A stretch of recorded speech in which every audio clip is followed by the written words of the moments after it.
येईल अशा प्रकारची कायद्यामध्ये अमेंडमेंट करावी याचे आदेश दिलेले आहेत. चला, अभिमन्यू पवार. अध्यक्ष महोदय यांनी माननीय मंत्री महोदयांनी दिलेल्या उत्तरावर आम्ही समाधानी आहेत. ऐकून घ्या त्यांचं ऐका. अध्यक्ष महोदय, माझा विषय याच अनुषंगाने आहे की अवैध दारूच्या विषयामध्ये मी अध्यक्ष महोदय मागच्या सरकारमध्ये एक लक्षवेधी मांडली होती, आत्ताच्या काळामध्ये एक लक्षवेधी मांडली, 2 लक्षवेधी झाल्या. आपल्या दालनामध्ये 6 फेब्रुवारी 23ला, 23 जानेवारी 25ला, 14 जुलै 25ला 3 बैठका झाल्या अध्यक्ष महोदय. आणि इतिवृत्त माझ्याकडे आहे, इतिवृत्त तुम्हाला पाठवून देतो. या इतिवृत्त अजूनही कारवाई नाही अध्यक्ष महोदय. हे खरं तर अत्यंत चिंतेचा विषय आहे. ग्रामीण भागातल्या प्रत्येक आमदाराचा हा विषय, माझा एकट्याचा नाही आहे. हा विषय सामाजिक आहे. हा विषय अध्यक्ष महोदय ग्रामीण भागातल्या आमदारांना विचार, त्यांना रोज काय त्रास होतोय, कुठे गेलं तर आमच्या महिला भगिनी आमच्या दारूबद्दल विचारतात. अध्यक्ष महोदय, आपण लाडक्या बहिणी म्हणतो, लाडक्या बहिणीचं दुःख जे काय असेल तर अवैध दारूवर आळा घालण्याचं दुःख आहे. अध्यक्ष महोदय, दुरुस्ती करण्याची आवश्यकता आहे. आपण बैठक घेतली, आपण निर्देश दिले एक्साइज डिपार्टमेंटला, फूड अँड ड्रग्सला, होम डिपार्टमेंटला. आपण अध्यक्षांनी निर्देश देऊन सुद्धा काय होत नसेल अध्यक्ष महोदय, तर हे चिंतेचा विषय अध्यक्ष महोदय. अध्यक्ष महोदय, आपण निर्देश दिलेले आहेत तरी काय होत नाही, हा चिंतेचा विषय अध्यक्ष महोदय, चिंतेचा विषय आहे. अध्यक्ष महोदय, पुन्हा सदस्यांना सांगतो, प्रत्येक गोष्टीत लाडकी बहीण आणू नका, लाडक्या बहिणीच्या विरोधात जाऊ नका, घरी बसावं लागेल. प्रत्येक गोष्टीत लाडकी बहीण, लाडक्या बहिणींचे पैसे चालूच राहतील, ती योजना सुरूच राहील, त्या योजनेला दुसऱ्या योजनेशी कंपेअर करता येत नाही, हे आपण लक्षात ठेवा. दुसरं, माननीय अध्यक्ष महोदय, आपण जर काही निर्देश दिले असतील आणि त्याची अंमलबजावणी झाली नसेल तर तात्काळ ती करण्यात येईल. ठीक है. रईस शेख.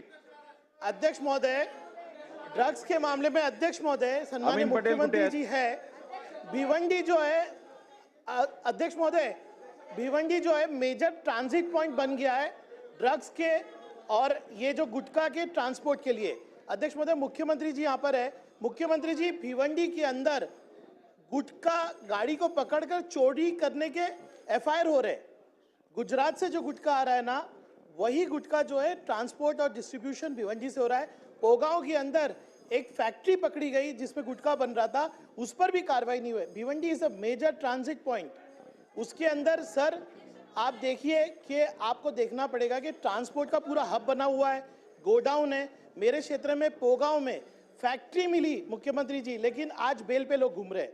आप जब तक ये ट्रांसपोर्ट के नेटवर्क को डिस्ट्रॉय नहीं करेंगे, ये सारे प्रश्न आते रहेंगे. अध्यक्ष महोदय, मैं उम्मीद करता हूं कि एक टास्क फोर्स भिवंडी के अंदर ये नेटवर्क को डिस्ट्रॉय करने के लिए मुख्यमंत्री जी अनाउंस करेंगे. धन्यवाद.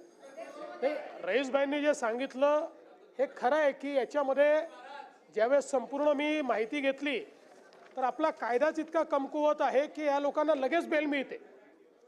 यांना म्हणून हे वारंवार अशा प्रकारचे ऑफेन्स करतात आणि म्हणूनच हा कायदाही आपण कडक करतोय. MCOCA खाली देखील हा गुटख्याचा सगळा व्यवसाय आणतोय.